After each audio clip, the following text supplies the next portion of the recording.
News, सच जरूरी है। नमस्कार दर्शकों, आप देख रहे हैं MNS न्यूज टीवी और मैं हूं आपके साथ श्रद्धा तिवारी। तो आइए देखते हैं आज की खास खबर। तेलंगाना के साथ किया गया भेदभाव।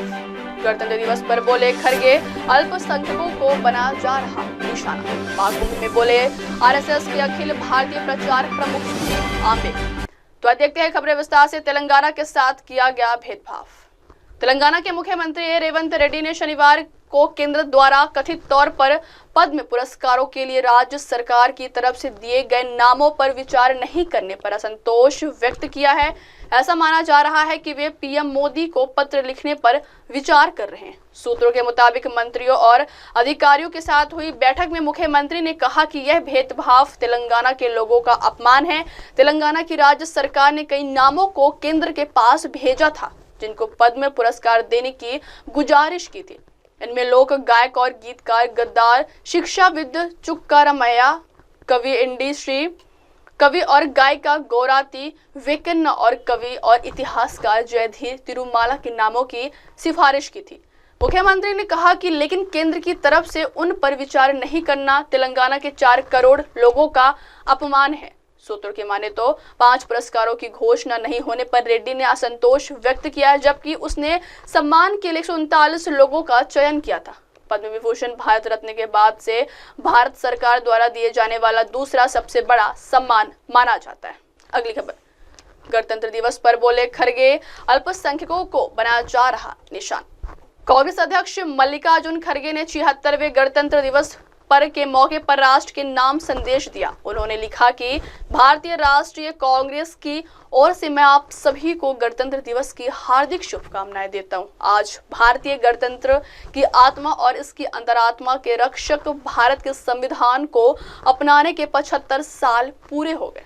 हम Mahatma Gandhi, Pandit Jawaharlal Nehru, Sardar Patel, Baba Saheb doctor BR Ambedkar, Netaji Subhash Chandra Bose, doctor Rajendra Prasad, Maulana Azad, Sarojini Naidu और उन सभी लोगों के प्रति श्रद्धा सुमन अर्पित करते हैं जिन्होंने इस महान गणतंत्र को मनाने में अथक योगदान दिया।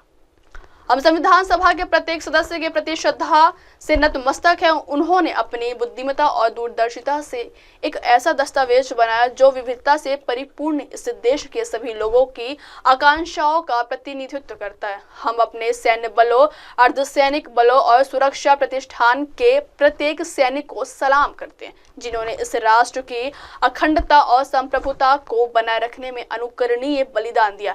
तो वही जश्न के इस मौके पर इस बात पर गौर करने की जरूरत है कि देश में किस तरह से हमारे संविधान पर लगातार हमले हो रहे हैं। आज के सत्ताधारी दल ने दशकों से सावधानी पूर्वक बनाए गए हमारे संस्थानों की स्वायत्तता का लगातार हनन किया है। अगली खबर।